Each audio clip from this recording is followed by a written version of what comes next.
Mitha, and my pronouns are she and her. I'm a mental health professional and practicing queer affirmative psychotherapist, also the co founder and partner of Inclusion at Work, host of today's event, The Legacy of Pride Charting a Lasting Impact. So, brief introduction of the firm. Inclusion at Work is a firm of mental health professionals and lawyers, with queer folks championing this vertical and effectively partnering with organizations on their diversity, equity, inclusion, and belonging initiatives to create an inclusive culture that values and celebrates employees for the people they are. We recognize that diversity in gender identity, sexual orientation, gender expression, abilities, caste allows to invite empathy, compassion, acceptance at workplaces, which enables each one to bring forth their unique perspectives and talents. We strongly believe that inclusion is not just the right thing to do, it is what is right.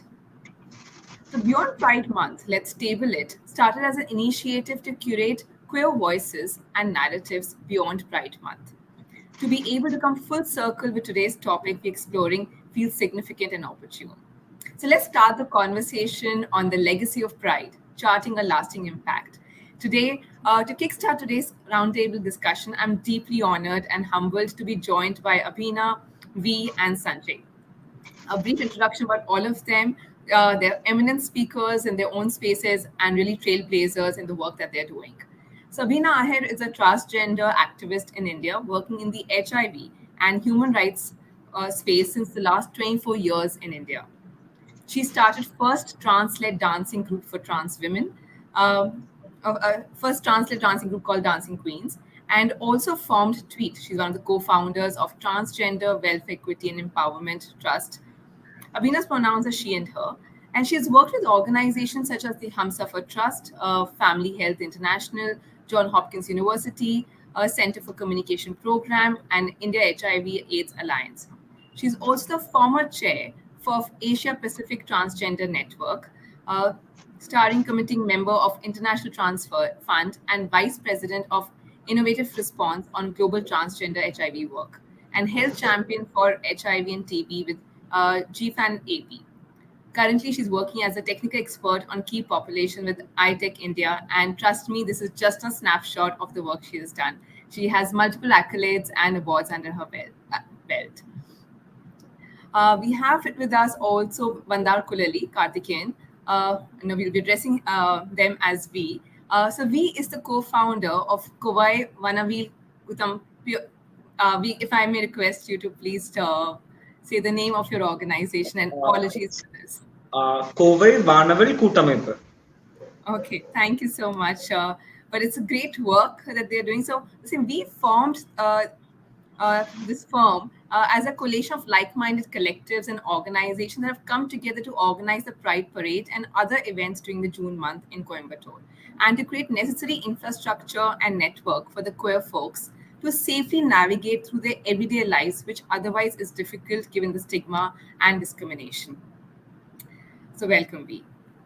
We are also joined by Sanjay. Sanjay Vaswani is an HR consultant as well as a learning development specialist. Sanjay's pronouns are he and him. After working with some of the best brands such as HP, IBM, and SAP, he decided to apply the exposure and learning of the business processes and training interventions and to branch out on his own. In his diversity and inclusion practice, he follows a very thorough diagnostic approach using conventional and unconventional styles to build and design content, thus ensuring that he has all the participants' attention and just not during the course of the workshops, but also post the program through follow-ups.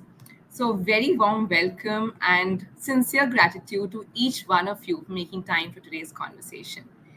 So, when we Thank you, Smriti. Yes, thank you. So when we think of the legacy of Pride charting lasting impact, we also think of the legacies we've left behind. Today's theme, we're hoping to touch upon what it means to have a legacy that's guided us for more than 50 years. Pride started as a riot, and it has molded into a celebration of our personhoods, building solidarity within the community and feeling seen by kin. It has gone from pure survival to thriving in the face of daily oppression. And I would like to start today's conversation by inviting you all to reflect on What does pride mean to you at an individual level and as someone driving the pride initiatives? So I open the floor to all of you for your comments and reflections. Can I go first? Sure, Yes, sure. please. Sorry, I'll start. So thank you so much for the question, and I think pride is very personal for me. Smriti, I always say that I come from a dinosaur age. So fortunately, I have seen the first prides that ever organized in India, in Kolkata, and then later in Mumbai, the madness of the pride, which was managed. I mean, at that point of time, people were not celebrating like a pride month, but of course this is an opportunity where people used to look forward for it.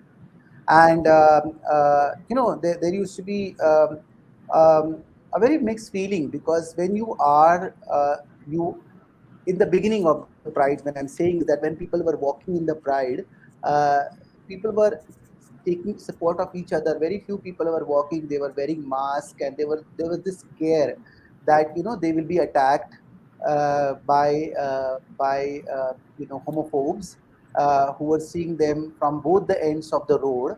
um, uh, Quite often we have also seen that there has been a misreporting on the prides, saying that these are unnatural people wearing unnatural clothes and trying to do a very a bad reflection of the society, and they should be how they should be thrown into the jail, and they should be succumb to the death. Was the article that used to come across when it comes to the pride and all those. There were no never prides was a celebration for other people, but it was a big movement for individuals. And when people used to I remember when young people used to walk in that pride, they knew that it could be their last pride. While they're walking back home, they maybe get murdered. And despite of that, people used to come in big numbers: women, transgenders, lesbians, gay, bisexual people were there together, and some of the parents were also there to support their children. Pride for me is very personal, to be very honest with you, because pride has not only given me a sense of reasons to be who I am, and it has also given me a sort of aim or a vision to live my life. I always believe that LGBTI life is a very special life. A lot of people die or they commit suicide, and I feel that it is a very special life, because majority of our lives we live for others. There is such a important concept. So when we talk about the pride, I feel I have seen pride empowering people. I've seen pride making changes in the mindset of people. I've seen pride putting up their best foot to say to the society, we are queer, we exist, and we always will be there. We were always there. So it's a high time for you to sort of kind of take acknowledge. We are not asking any share of your life, but what we are asking is just equality. And those strong messages were given within pride. So it has been a very personal thing for me. Pride has been also an opportunity for a lot of people like me to understand our own sexualities and gender expressions, relating to that, coming out with what we are, and also having sense of responsibility, that since we have come out and we are living with the pride, translate that same uh, responsibility towards others. Pride has been a very very important, and we can't compare our pride with the Western prides, because our pride has been much more vibrant compared to the Western culture. The amount of cultures that we have, the amount of cross sectionalities that we demonstrate within the prides, and the amount of reach out that we try to reach the population. So I don't have a stop button. I will stop here. I will allow other people to speak. Thank you. Thank you, Vinod. Since you've also organized a lot of pride marches, would you like to go next? Yeah, okay. I would say, like, I think I should be the like youngest person in this panel, and then it's our second Pride here in Coimbatore uh, as a coalition. First was last year, and that was before COVID was the first time. After 10 years, the Pride Parade happened in Coimbatore. Again, giving a small perspective of Coimbatore, again, it's a two-tier city in Tamil Nadu. So already the south is like, what to say, a little underrepresented in terms of queer movement. And two, coming from a very two-tier city, um, Pride has always been very political for us. It is more about what identity we come from and what rights we ask for. And yeah, like ever since, so we have the Pride Parade that happens in Chennai, which is heading into its 15th year.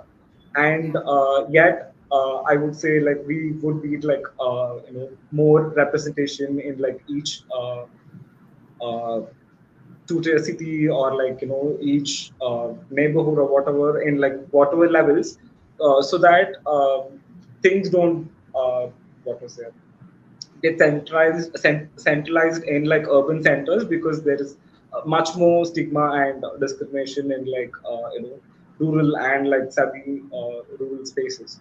So that is where I thought that okay, we'll have a one more pride parade happening around in the same month. And so this weekend is Coimbatore Pride. The coming Sunday is June 4th is Coimbatore Pride Parade, and it also especially comes from a very political stand. We call it the Suyamaryade Perini. That comes from the whole state's political, statement of saying that my self-respect, my identity, and I'm very proud of who I am. So that is why we call it Vanaval Suyamaryade Perini, and Suyamaryade is self-respect in English. So that is where we come from. So yeah, that will be. Right. Thank you so much. Yes. So while a lot of what Abhina and we have spoken, it really resonates with me, and especially when Abhina mentioned about it's about us taking responsibility for each other. And I think for me that has been one of the biggest learnings of being part of Pride. Um, Personally, if you ask me what pride means to me, I think for me it's to have the courage to be able to be true to myself. And for me, this is also an ongoing process, because each day, as I work with different organizations, as I work with different industries, work with, and also a lot of self work, I'm able to understand and explore my own inhibitions, my own boundaries, limitations. And I think Pride has really given me the platform to have the courage each day. And it's not an easy task. It's not easy. But I see the Sanjay that I was, when 20 years ago, and the Sanjay now, and I'm proud of the fact that I'm able to muster this courage to challenge and question myself, and try to show up, wake up, dress up, and show up each day and do the work that I do. So I think for me, pride is to be able to have the courage, and also it has also helped me to kind of create this ongoing process and build resilience in the face of adversity. Because I think a lot of us in the community, um, we go through a lot, we feel a lot, we want to express a lot, but I think the platforms are limited, and each one of us, uh, we're going through our own battles, and even so more now in the given day and age. So I think for me, it's about building resilience, it's about building courage, and it's about being authentic to myself, but also creating space and sharing that space where I can create that space of empathy and compassion for others, to also show up in an authentic way. And I think for me, that's what pride is about. Thank you all for sharing your views and reflections. And I think is what all of you shared is really stood out to me. And I think one thing which stood out was from Abhina's reflection, the fact that pride is very personal. That even one person's own journey will look very different as well in terms of their experiences as well. And I think Abhina also spotlighted on how one cannot really compare pride, how it used to be and how it is now, uh, and also how it is in the West and it is in India. So I think to really understand the nuances of each context becomes very, very important, right? And that's what we also brought in about how in Coimbatore it is underrepresented at this point in time. So where you see to Chennai, it will be in the 15th year, in Coimbatore, we are only in the second year right now as well. How it has really evolved is also in terms of the what people were standing up for back then, and to go in with that fear, the fact that I may not come back home as well, but still a choice to be made that I want to be present there for myself and for my community at this point in time. And like Sanjay brought in that how it's also pride means to stand. It shows courage, shows resilience, but being authentic, and it often gets me thinking as well that to have this expectation to be courageous all the time as well, because that itself can be so draining and demanding, because that is not an expectation from everyone in the society, right? And is an ask being made on some group of people, and there is so much unfairness that falls in that courage and resilience itself. I mean, why someone has to be resilient in that space as well, right? Because it starts reflecting that the fact that I'm proud of who I am, but and I can occupy space as much as someone else does.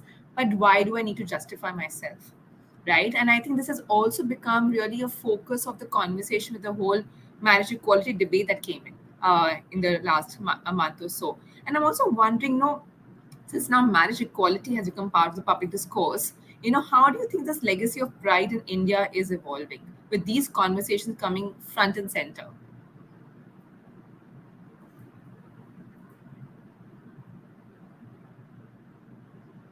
Okay, so I can share my points of view here. It might sound a little controversial, but these are just my it's just my personal view. What legacy are we talking about? And the reason I ask what legacy are we talking about is because of the very fact that let's not forget that you know we always, pride was always part of us. Let's go back, let's go back into the mythology, or let's go back to the history. The transgender community, they always existed, and it's also written and mentioned in the Tamil literature, and it's also dating back to the Sangam period of 300 BCE to I think 300 CE. The Vedas talk about the the Tritiya Purusha, which is what we today unfortunately quote unquote call the third gender, right? So all of this already existed, and I think that is when in India we had something called the legacy. Of course, what happened is during the colonization, and then the 377 of IPC in 1864, and also the Criminal Tribes Act of 1871, they took away a lot of our legacy. Today, when people talk about pride legacy, a lot of us focus on the Stonewall riots, and while I'm not here to talk about colonization, it is what happened. We're not here to play the blame game. It is what it was, and I think we need to be able to gracefully accept that. However, I think that in India we already had a pride which existed way long back. Whether I talk about Shakundi, who was the commander-in-chief of the army. The Vedas talk about it, and the Vedas give a space and talk about, what is the Tritiya, Prakriti all about. It is part of nature. So what happened is during the colonization, things changed, and then it's the Stonewall riots that helped us kind of redefine pride. Today, we've got the Transgender Protection Rights of 2019. 377 has been, revoked. Today, we're talking about marriage equality, and it's great that that we've reached a level where we are able to have these discussions, and we are able to influence the public opinions. But we've just started. The legacy existed, and then the legacy died. While pride is a Western concept, I also think it's time for us to rethink how India wants to re-look at pride. Because like I said, the acts are in place. But even if I look at the Transgender Act, there are still a lot of loopholes. We need to look at road to rubber. There's still a lot of work to be done, whether it is in the whether it is in the policy making space, whether it is in the acceptance space, whether it is in allyship space. We've just begun the journey. So I think pride as a legacy, we need to define it for our own selves, and we need to have like what I mean. I love my Hindustani music, so I would think it's time for us to have our own gharana. It's time for us to ensure that we create the legacy. We have just started the journey, and we have a long way to go, and we can't do this without being responsible for each other, and we can't do this without having the support um, of each other, and that's what pride legacy to me looks like as of date. Thank you, Sanjay.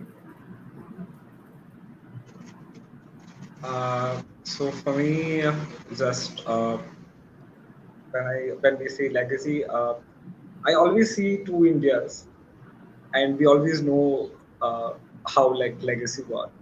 Uh, and one India is inaugurating parliament, and another India is fighting in the gates, saying that I've been sexually harassed, and then I've been not even able to march against the parliament.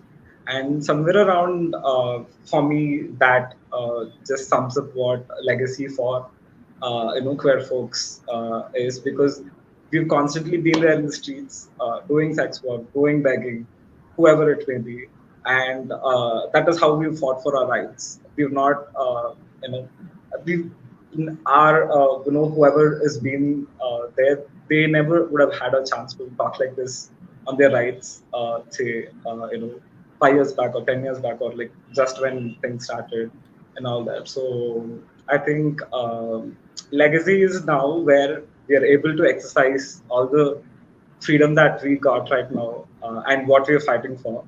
And I think, yeah, that would be my legacy, like the freedom that we exercise because of whatever has happened till today. Yeah, thanks. I would go more with what Sanjay has talked about, and I would just like to complement that further. I just feel that is all LGBT people are born free. I don't think so. Any of the other forces can really bind us. We are born free. We're born with our own minds and our own expressions and our identities, and that was right from the beginning itself. Like when we're talking about 700 years of say suppression, right? First 400 years by Mughals, and then 300 years by Britishers. And before that, you see the entire concept of sexuality. Out of four Puranas and 18 Vedas, they say that is when you have same-sex marriage or same-sex love, you have to take a cold bath. There hasn't been any strong punishment about it. The Shiva Purana talks about that no man is complete without woman, and no woman is complete without a man. Mahabharata is ended because of a transgender man who is reborn as from female to a man, Shikhandi. In Krishna Leelas, till now, till Vrindavan, men dress up as a female, and there's no big deal about it. So we celebrated our pride, we celebrated our colors. We always believe that there is no plus and minus. We never believed in black or white, but we believed in rainbow in general. In the customs that we had was ruled by the LGBTI people. LGBTI people were kings and queens, and they were prominent people, fashion designers, architect, transgender people. Imagine that in Mahabharata, when we talk about the Pandavas has to, sorry, in Mahabharata, Pandavas has to disguise themselves. The Arjuna, who's supposed to be the epitome of man, becomes a transgender. He doesn't feel guilty about becoming a transgender and teaching a dance to somebody. And the person who's representing himself as a transgender is not begging on the street. Is actually a guru, or actually a wise person in a particular kind of art form. So you see, we always had a pride. The concept of pride was given by India. Unfortunately, we Indians never acknowledge what we have given to the world. We have given, we have given zero. We have given, yoga. I don't know, whatever, Buddhist, so many things, martial arts. We have given. The same way we have also given LGBTI rights to the people to get inspired by ourselves. The concept of walking for your right was not new to India.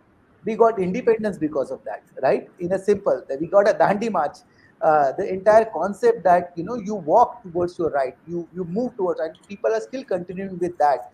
Is right now people trying to walk towards a particular parliament or something like to claim their rights. So for Western culture, it was something different because they did not had this entire concept of understanding what is important. And you see, legacy is something that when you see that is you are doing it for the first time. We've been doing it for ages and ages. It's unfortunate that we never acknowledge that as something that we are doing a drastic important things. Having said that, I just don't want to rub it off the fantastic work that Western culture has gone for the queer work. Okay, I just want to acknowledge that. Having said that, and unfortunately, what you need to also understand that we are talking about a combination of comparing the legacy between two countries. One country was always ruled by the people, and the second country was never ruled by anybody. Uh, uh, you know, you understand the difference about that, right? Like for example, for a developed country to have a pride march early is very uh, because their literacy levels are high. There is a lot of revolution already happening, industrialization happening.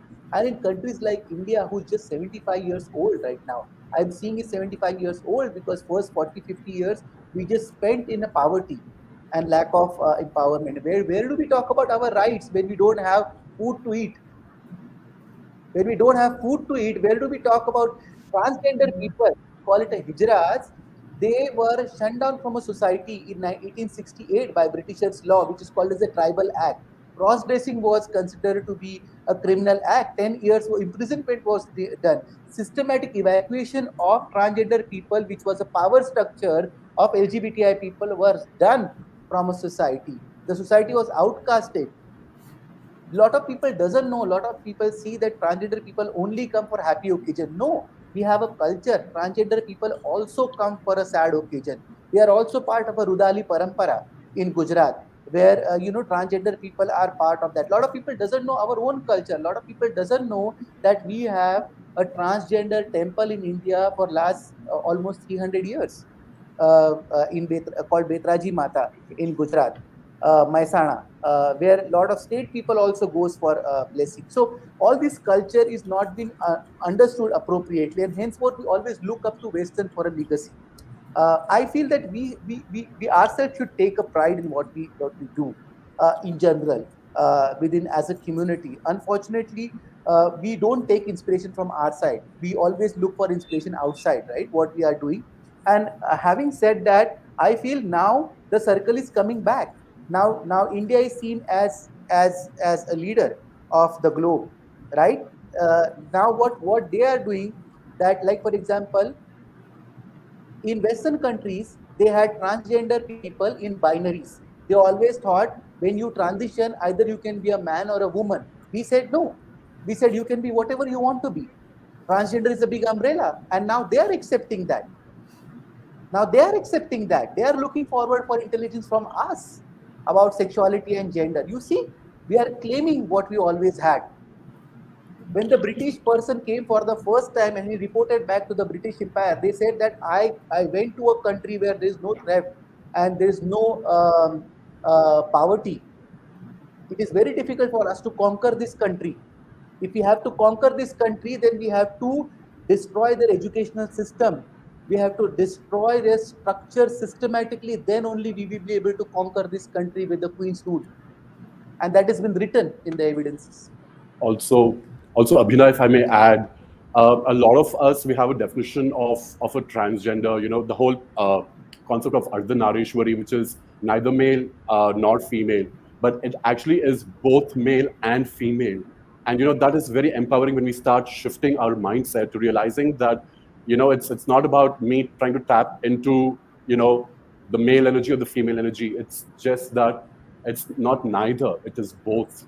And that's something that we need to also look at. And as Abhina rightly mentioned, is there is a lack of awareness in terms of how advanced we were before colonization, and it's time for us to reclaim that legacy. But again, there's a lot of work that needs to be done, because at ground level, we need to go where the rubber hits the road. While there are protection acts, while there are policies in the organization, the question is, how do we implement these policies? How do we make sure that these laws, just to give you an example, there is the Smile Project, which is which is now which is part of the Transgender Act, and as per this act, every transgender has the right to education, to health, to a livelihood. They can also claim up to 5 lakhs or more, for their health expenses. Number one, not too many people are even aware of this. Number two, for a transgender person today to get a certificate, there's an officer that's been assigned to every district. But for you to get a certificate is a long haul. There's a lot of documentation, proof, a lot of harassment, a lot of questioning that still exists in spite of the act being released. The act, I agree, is not very comprehensive, and it needs to be rethought, and we need to have a more comprehensive act for many things. We've just begun the journey. But again, to go back, to get a certificate is a challenge. And there's a story of a transgender who actually got the certificate and went to a police officer to claim her rights, and was ridiculed, saying that ye to fake hai. This is a fake certificate. Now how does one try to again go back and prove that I have gone through the channels, and my certificate is authentic? So there are a lot of loopholes that we're not aware of. We're not aware of the fact that there's a single mom with a 15-year-old kid who jumped from the 15th floor because the child was not accepted, because the child wanted to change his gender. These are real things happening in a country like ours today, even as I speak. And I think the main agenda of rethinking legacy for each one of us is to stop worrying about how many likes we have on Instagram, and to start worrying about how do we make that change happen for kids, for women, for men, for be it first gender, second gender, third gender. I wouldn't want to bring first, second, and third, for all genders, for all people. And I think those are the bigger questions that we should be asking ourselves at an age and time as today. So, yeah. And I think it's a very insightful discussion that we are having right now, where we are also acknowledging that the LGBTI folks have always been present here. They've always been part of our culture, of our legacy as well. It's not a new concept. It's not a Western concept that people have just, and it's not a phase. That often how it is interpreted, right? LGBTI has been part of our heritage itself. This is where we come from, and it's been long forgotten. And I think what Abhina was trying to really spotlight is the fact that too, it's not about making our own legacy that has always existed right now. It's been part of our, like Sanjay said, Abhina says, it's been part of our Vedas, it's been part of milestones as well, like when we spoke about even Mahabharata as well, right? So we're talking about this has really been there. And I think when the British rule really happened and how things were changed, because they if you see what even we brought in, it's a very socio-political conversation that we're having right now. That we cannot have a conversation about the LGBTI rights devoid of the socio-political climate that has been present as well from the very beginning right now. That what really made LGBTI on the fringes right now, what pushed them there, because that really worked in political interest of some people as well. Also coming from a space of not knowing and lack of awareness, right? And when this happens, I think when people started owning up to that autonomy and wanting that agency, and every time that would happen, there would be resistance to it, because that's also about giving up control and power right now. And when we talk about these power structures that really come in, and how the need to dominate in those situations really put some people, the people on the fringes right now. And that's where the systemic oppression really comes in, that how systems really work against them in each and every context. And the need for a march to really come in is to be able to come, to be able to have those voices heard right now, because a single voice was not being heard, was not loud enough in those norms, normative cultures that had been presented out there, which was very binary at that point in time. So the march is also serving the purpose of this wanting to be heard and reclaiming our own history that is there right now. So when you talk about our legacy talks about all of these struggles that each one has had and the impact of the systemic oppression that has taken place right now. And now when we really look at one way of reclaiming is to having these conversations within the pride community, people owning up to that and taking space that they truly deserve. The other way of is also reclaiming through the legislations and statutes that are being brought in right now, something that you did bring in.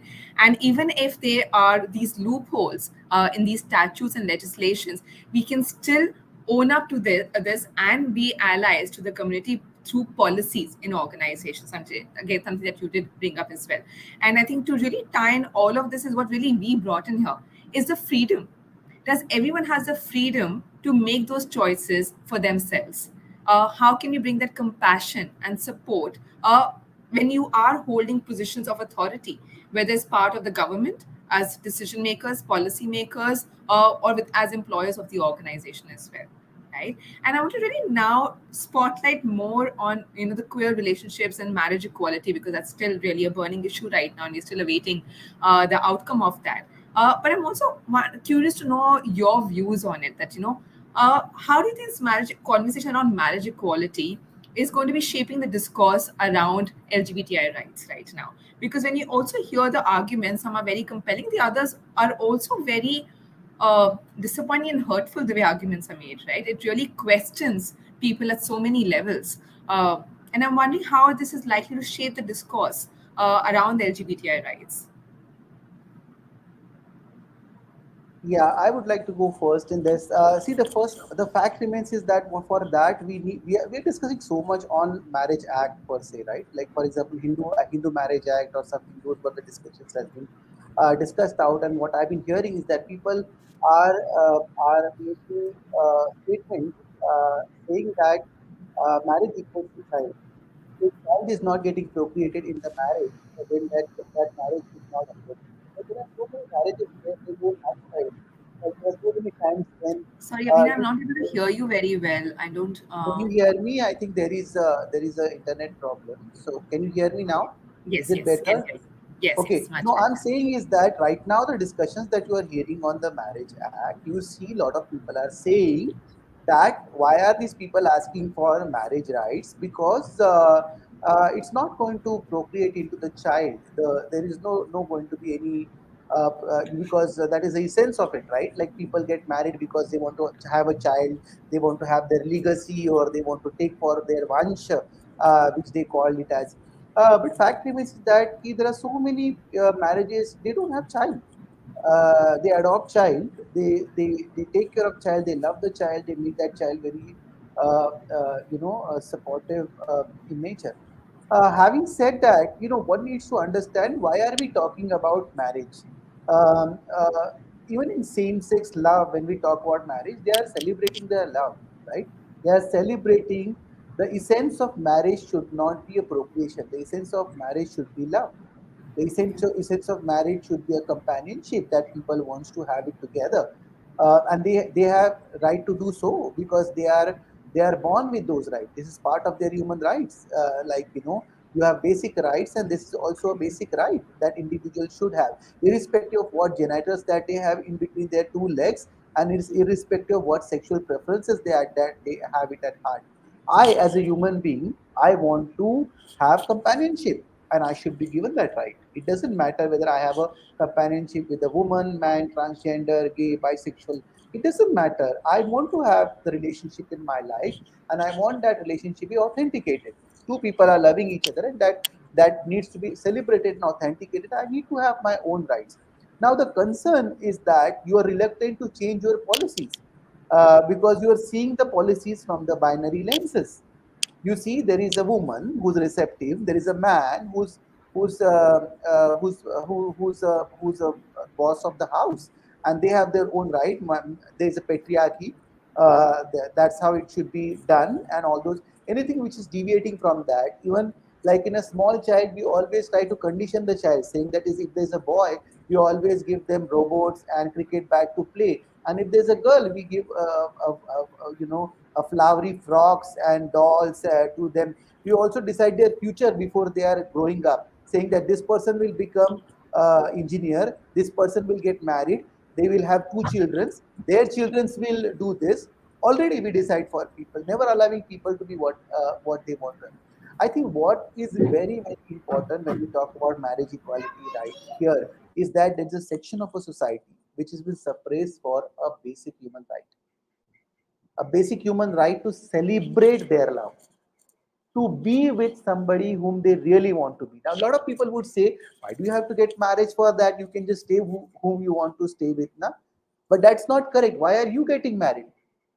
You getting married as a straight person or a cis person because you want that relationship to be acknowledged in a society. Yes, we also want our relationship to be acknowledged in a society. What people are not understanding that when you don't have legality to the relationship, sometimes this relationship could be very exploitative. Lot of gay relationship could be exploitative, lot of bisexual relationship could be exploitative, lot of transgender relationship with other men could be extremely exploitative. I've had bad relationship in my life. I've invested so much on that relationship, invested money, invested time, invested energy, invested my love and emotions, and at the end the person had just walked out saying that, hey, you are not a real woman, you can't give me a child. I don't want to be in that situation. I don't want my parents to feel that I am polygamous. The basic reason is that I'm having multiple partner is because I don't have marriage bureaus. I don't have platforms where I can find my right person. Why should I settle for a less? I should be getting the same equality that any other person are getting. Other bigger problem people are not understanding that when the relationships are not guarded and cushioned by their parents, many times it could be very lead to a violence, a big time violence. We have got two cases in the last 4 months where trans man and trans woman was basically a sports producer with a sports channel. She committed suicide when she's 28. There's a trans man who's a bodybuilder who committed suicide because they couldn't cope up with the relationship that they've had. It was becoming extremely exploitative because the other person was not acknowledging their relationship in public. That is a matter of concern. That is something that we want. We are not asking anything more. What we are asking, what you have, give it to me. And who are you to give me? I am claiming my own right. I'm asking for a policies to do that. I'm not asking anything less, and I'm not asking anything more. I'm just asking you to be equal, and there's nothing wrong with it.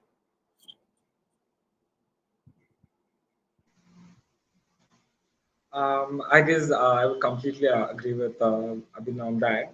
And just to say that it is my constitutional right, and it is, the court's duty to uphold my civil rights is what the whole case is about.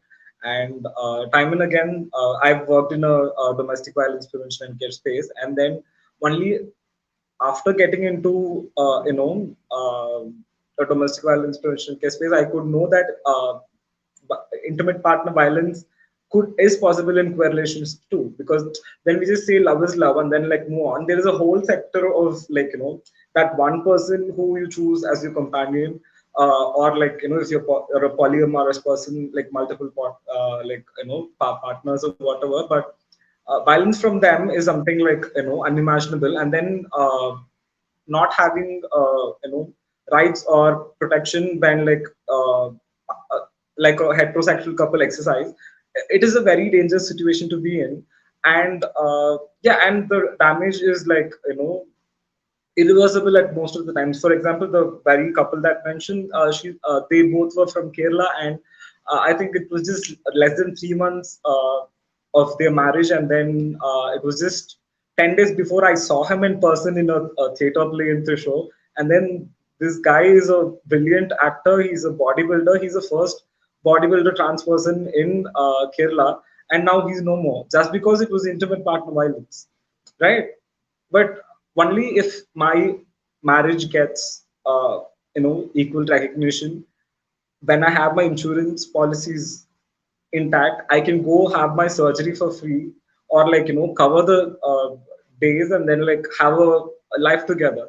So civil rights are something we've always been fighting for a very long time, and then uh, all of this is also been live telecasted. I sat through the whole first day of hearing and the second and third, so that gave a lot of power just hearing those people fight for us, all the lawyers.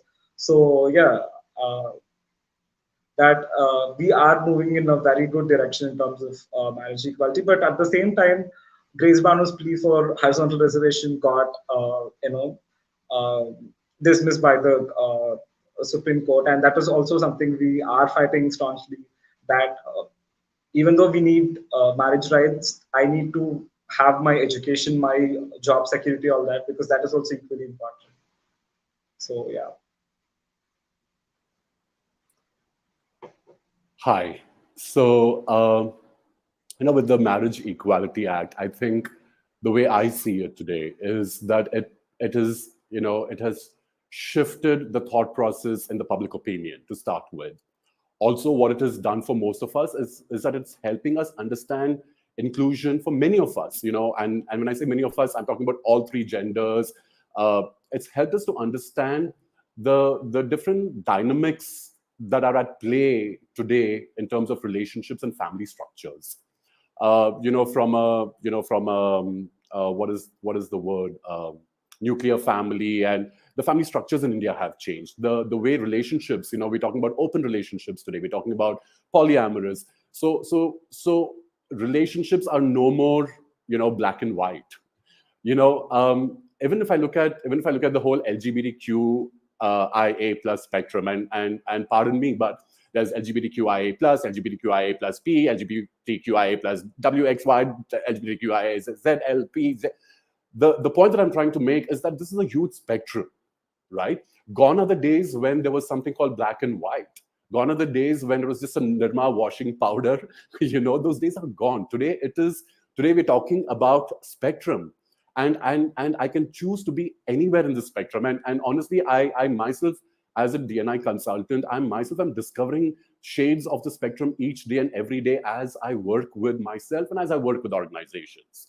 So I think the Marriage Equality Act, the first thing that it can help us do is that it can really bring in this whole insight or this whole understanding to a lot many people in our country that, hey, it's okay to have different types of family relationships. You can have 2 husbands, 3 kids, 5. It's okay. You can have this kind of relationship. That it's a spectrum, and you can fall anywhere in the spectrum, and it is totally, totally okay. I think that's the first thing that the Marriage Equality Act can do for all of us.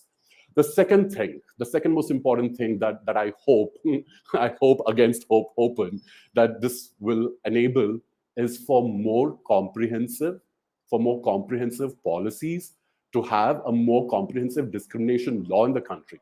Right now, there is a law. Even if I look at the Transgender Act under Section 18D, the law states that if a transgender man or a woman cannot be harassed physically, emotionally, mentally, financially, psychologically, physiologically, so there is an act under Section 18D of the Transgender Act. And if a transgender person complains and goes to court, then the person who harasses the transgender man or woman, there's a fine. There's a imprisonment from 6 to 2 years, 6 months to 2 years, anywhere between 6 months to 2 years. Again, a lot of us are not even aware of this. Number one, right? So I think what the Marriage Equality Act can do is that it can just open up a stage for us to have more inclusive laws, more comprehensive laws, because none of the laws today, none of the policies today are comprehensive. And that's why I said we've just begun the legacy. We had the legacy. Now it's time for us to rebuild on this legacy, and we can only do it when we own it and when we start doing the groundwork. There's a lot of groundwork to be done. It's very different when we sit in conference rooms and in the air conditioning spaces and we talk about sensitization workshops. But what about an employee from, let's say, from a small town or a small village, who comes into a big city like Bangalore in an IT company, and he should be able to have a conversation with his employee and say, hey, you know what, I'm going for a marriage, and it could be a gay marriage. This whole thing about heteronormative has become an issue, and it is not the problem of the heterosexuals, because it is just as it was presented to them. But now it's time for us, you know, to bring in those changes, to look, to rethink policies, to rethink how comprehensive are, you know, is my law, and am I even aware of my rights? Sadly, and this is, you know, sadly the state of most of the people that I have, you know, interacted with. None of us have been aware of the laws, the policies, and our rights. And I think it's not about trans rights. It's not about LGBTQAI plus rights. It's about basic human rights, and all we are asking is for human rights. As simple as that. Yeah. And thank you for really spotlighting the importance of these conversations around marriage equality as well. And I think, like Sanjay pointed out, that marriage equality, just having this debate right now as well, has made the conversations mainstream. That we are not only looking at from a binary lens, that we're not only looking at heterosexual relationships. It has opened up spaces to again reclaim the legacy, the fact that we have queer people here and they have their rights as well, right? And again, to really re-look at marriage equality not only from from the perspective of procreation, because we really look at marriage equality, it's about being able to acknowledge the relationship that I have, and the nature of the relationship that I have as well, right? And which would come from, and this conversation is going to really snowball into getting other rights which are again fundamental to humans. Say, for example, just to talk about the fact I have to open a joint bank account for my financial stability. How many of the queer couples have that right? Now you have Access Bank and other banks who have opened up same-sex partner joint accounts as well, but not many banks are opening up to this idea. Or the fact that today, if I have to, if my partner needs some medical support right now, can I be the emergency contact? Can I sign on those papers? It's about life and death that we're talking about here today. If you were to look at the fact that, can my partner benefit from my insurance policies? Or are organizations extending that policy and those benefits to my partner as well? And who needs to be a partner? Who gets to decide that? Again, if we're able to give that agency back to the person, because it's who I am, who I'm attracted to, and no one else can make those choices for me, right? And I think this understanding has been a little difficult, because when you talk about love as well, when you come from a history of love marriage, of arranged marriages to understand love, but we also come from Ramlila and Krishn's G stories as well, where we have celebrated love. So to really look at how are we really opening up these spaces to have conversations around marriage equality, and what can become possible if these conversations continue. And while we wait for the law to undergo a change, what can organizations really do that? And I think Sanjay has brought in that conversation out here. And in your view, all of you, Abhinav, Sanjay, that are organizations really waking up to this as well and making their policies more inclusive? Because my concern is the fact that if we are not, people will continue to be closeted at this point in time. Like I've had, because as a therapist, I also see clients in my practice, and people have been closeted and not open up to their families for, again, the fear of stigma, discrimination, ridicule, violence that they could experience from their families as well, and looking to meet someone to get into a heterosexual relationship when they are from the queer community. And imagine the impact of those when we are choosing to be inauthentic, not only to ourselves, but to also partners and families as well. So, how do we really open up spaces and make possible safe spaces for people to come out, even in their microcosms as well, even if not society at large? So, what do you think the conversations are happening in organizations, and what are these policies looking like? Yeah, so I think policies don't change the mindset of people. To be very honest with you, Yeah. I'll just give an example.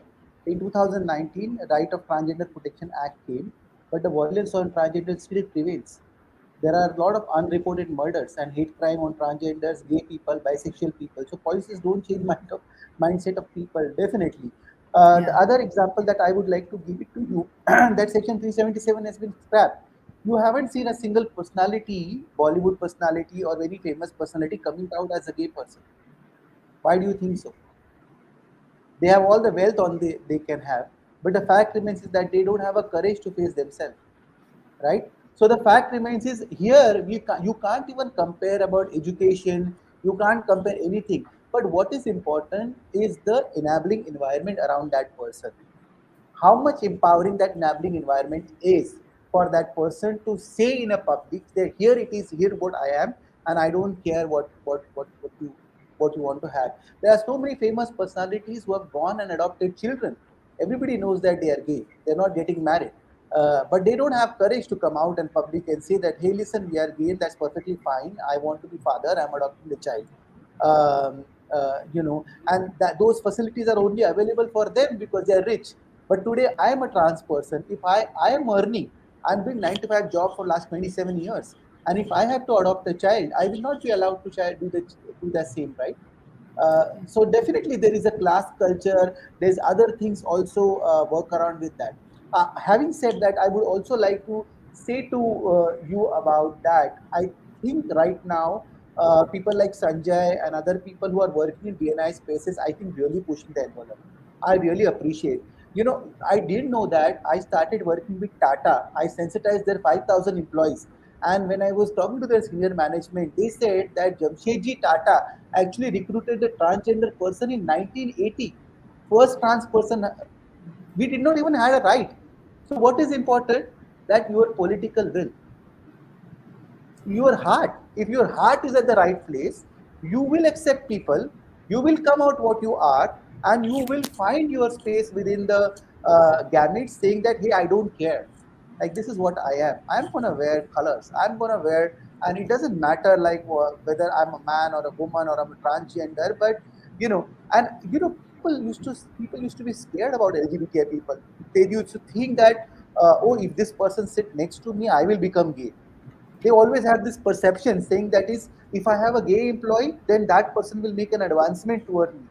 And we used to say that, hello, have you seen your face in the mirror? Excuse me, we have much more better choices.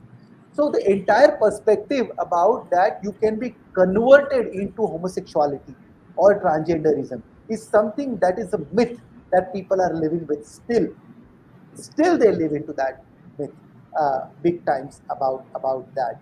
And in all the societies you are having good people and bad people. You end up having some bad experiences, maybe in public train, public platform, somebody touching your private parts, and then you label the entire community saying that is all these people are only thirsty for sex, these people are only coming from the one angle only. The other thing is about, you need to understand, here we are talking about equity, not the equality. You see a lot of transgender people like us, we have 37% of education rate. If I have to ask people how many transgender people are in country, a lot of people may not know about it. But statistically, it has been proven that 1% of population will always be identifying as a transgender person. Having said that, in 1.3 billion population country, you at least have 13 lakhs to 15 lakh transgenders, right? They don't have their voting rights, they don't have their Aadhaar card, they don't have their PAN cards, they don't have their passports, and they have run away from their homes. How will you employ them? I get so many companies who says that, hey, Abhina, please send us the transgender people who are a postgraduate with 3 years of experience. And I said, if I would have been able to identify a trans person like that, I wouldn't have to come and beg in front of you saying that is, allocate responsibilities to the trans person. So here we are talking about equity, not equality. Why are we talking about reservation? Why are we talking about compassionate understanding on LGBTI issues? Is because that we are looking for creating a different world which doesn't have any space for hate, different world that gives equality to all the sexualities and gender, and different world where we can sit across together and talk about our sexual preferences, our gender expression, our sexual identities very freely. I am not creating any trouble for you. Today we are having this discussion. Does that mean that we will make you a gay person? No, you are a cis woman. You are still going to live as a cis woman probably. So I'm trying to say to you is that we still don't have public campaigns to address the myths and misconceptions. You see where you are getting education. You are not talking in the schools about sexuality and gender. Majority of LGBTI people getting harassed I was raped when I was like in ninth standard, and it was not even rape; it was a hate crime where somebody tried to put a foot ruler inside my anus. I was bleeding. I had no clothes on my mind. People like us, like transgender people, struggle to even attend our basic necessities. I can't even go and pee in the public places, in the non-binary washrooms. So this is a genuine problem. We are talking about infrastructure. We are talking about the gender neutral policies. Like what Sanjay said, that even in the Smile Act, what they did smartly is that they give the punishment from 6 months to 2 years. So imagine if I get killed, the other person will get a very small punishment for that. Or if somebody violates my right. But if that happens with a woman, that person can go for a lifetime imprisonment. So still the law doesn't see us as somebody which is important for this society. And this is what we want to change. We want to say that if a chaiwala can become a prime minister, watch out for that day when a trans person is going to sit on the prime minister position or a presidential position and lead this country. And that day is not far away. Yeah.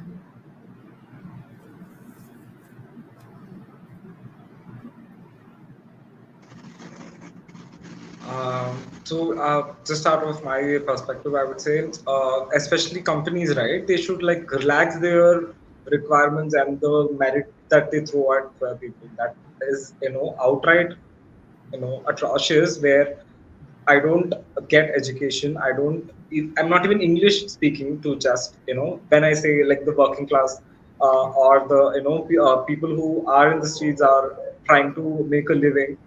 Um and the kind of wages that people are like hired, that is, there is a huge pay gap that is for us this person and to a trans person or a, people of gender sexual minority. So there are these things which should be like relaxed, where you could say, come, I'll give you the skill set that is needed for the job, I'll train you, I'll give you enough stipend that you can live, and then I'll give you a safe space to come do that work. Because most of us, we run to different metro cities or urban spaces to go be myself, where my identity is not revealed, or I'm a different person in a different city.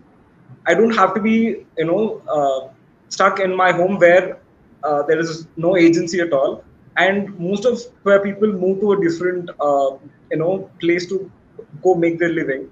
So provide me proper shelter and a decent wage and the skill set that I need so that I can make a living, and that would, just solve a lot of things for a queer person. It's just from a, DA perspective, because even here at Solidarity Foundation, we have a D and DI pillar, and most of the times the retention rate is also very less. It's little tough to keep the queer people sustainable in a job because there is some other trouble, and then the company doesn't go the extra mile where they make sure that there is enough retention. And then even when like we there are a lot of MNCs who do their CSR with us, and then they always look out for the retention rate, but then they don't see the problem where is there isn't enough infrastructure at workplace for a queer person to sustain that whole job. So yeah.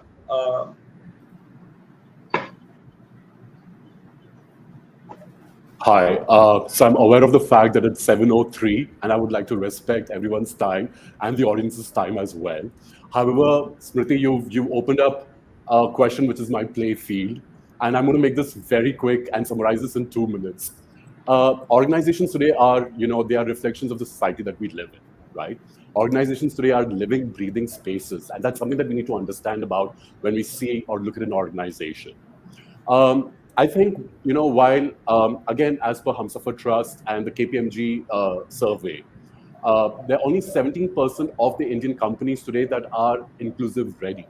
And that's a very sad number that we're sitting on, which means we really, really need to keep running, not even sprinting or walking. We need to run now to be able to do the kind of work that we need to do. And this will not happen without, without you, without we, or without Abhinav, right? So we need people who can actually bring in shifts and changes. Now, what's been happening, and I can just speak as an HR or a DI consultant, I've seen a lot of organizations focus on, sensitization workshops, workshops on, getting the pronouns right.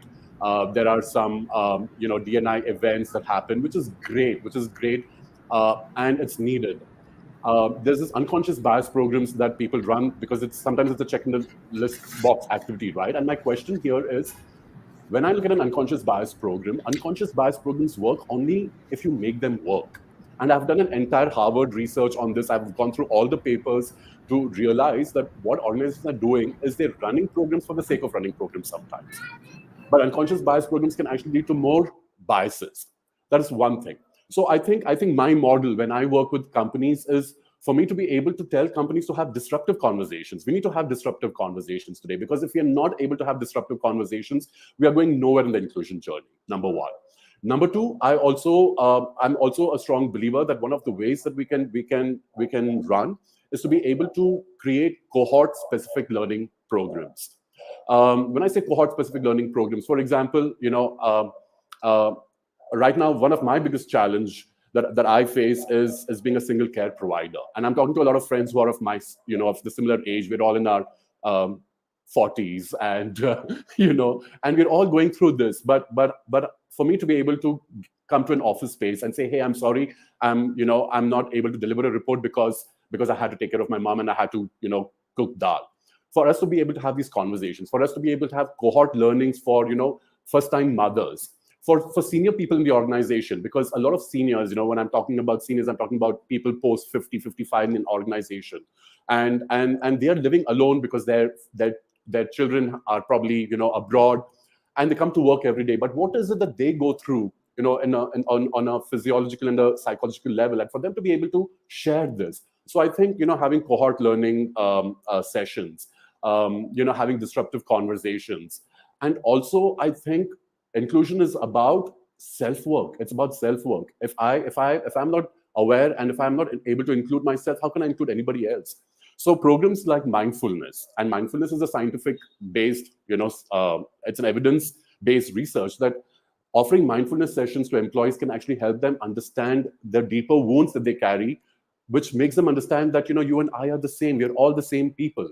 We're all looking for the same things. We're looking for love. We're looking for admiration. We're looking for respect. We're all the same. And I think something like a mindfulness session, something like a mindset program, which can help you understand, how to move from a fixed to a growth mindset. Now, these are the things that organizations need to be looking at. Listening labs. And I'm a big, big, big advocate of listening labs, because we don't listen. Managers don't listen. And just listening, it can be so effective in changing the way organizations shift their inclusion culture. And I'm sorry I've taken time here, but thank you. Very valuable. So I'm glad you did take time here. I'm going to just maybe take another minute to just summarize the conversation, because I think all three of you, Bhina, V, and Sanjay, all three of you have really spotlighted in terms of what organizations can really do here. And I think to really start off from the space of having these disruptive conversations, because I think that's when the change in mindset takes place. Right? If you're able to just have conversations and have a monologue without people to really question it as well, and to really challenge them where it's really coming from, it will not bring in change. And I think with change always comes with some bit of distress, right? And it's very important to go through that discomfort to be able to make that journey for change as well, right? And also then to really have spaces for these, to have psychologically safe conversations, I think, where we can invite empathy, compassion, and that can only become possible if we have those cohort-specific learning programs, or in some organizations as called as employee resource groups. So to really endeavor to have these psychologically safe spaces being created more than anything else. And I think that can only happen if we are very equitable in our approach, something that Abhina spoke of as well. That even when we are having these conversations, which language am I recruiting? Because like we said, if I am not able to understand, communicate in English, it doesn't matter what conversation I have, right? Because then you're saying I'm having a conversation, I'm an equal employment employer, but I'm not being equitable because I'm not really understand the demands and the constraints of the audience I'm speaking to as well, right? And then to also really look at if I want to create an inclusive organization, what my policies are. Again, are they equitable? But do we also have representation from the communities, and do we have voices of the community in those policy drafting? Because if I'm coming from a cishet person and drafting a policy, I will not understand the nuance and struggles if I don't have those voices as part of that process. And that can only happen as well, again, if we're able to invite people by organizing programs for upskilling. Like we did mention, the fact that, or Abhina mentioned, the fact that people will not be with a postgraduate with a 3-year experience. So how are we really creating spaces by having maybe internship opportunities with some stipend that also allows me to lead a life of dignity as well? That I'm not compelled to take up jobs not because that was a choice, but it was an absence of a choice that compelled me to take up those spaces as well, right? And then to really have these value driven conversations on compassion, on empathy, to really build these skills, because that has been a gap in our education itself, in our literacy programs, right? And I think, and that's a skill I think all of us can benefit from, regardless of whether you're from the cishet folks or your LGBTQI community as well. I think that's, all of us can benefit from that. And again, I think to really make it more sustainable, it needs to be a systemic approach. If there is systemic oppression, we need to also have a systemic approach of dealing with this in terms of the infrastructures that we have. Are they really, again, taking into account the needs of each and every person, and doing this not because it's a good to have, but it's because it creates that respectful space where a person does not have to go through the distress of whether I can use the washroom or not, or what I'm going to be harassed to experience violence in a particular context. So what will my infrastructure make possible for the person I am, and how do I own that with respect? Right. So I think there have been some wonderful, insightful conversations, and I'm sure a lot of key takeaways for our participants here. I wish we had more time. I had so many more questions for all of you, but I'm really hoping that we can continue these conversations, just not in the Pride Month, but like how our series really talk about going beyond the Pride Month, right? And Absolutely. to really continue these conversations, not only in June, but through the year. But I would still like to wish all of you happy Pride Month. And I wish this month is going to again be a marker of success and an acceptance where each person feels that they belong here, because this is their place right now. So thank you. Thank you, Smriti. Thank you, Vi, and thank you, everybody. It's been a pleasure. Thank you. Same here. Thank you so much. Have a lovely evening. Thank you. Thank you. Thank you.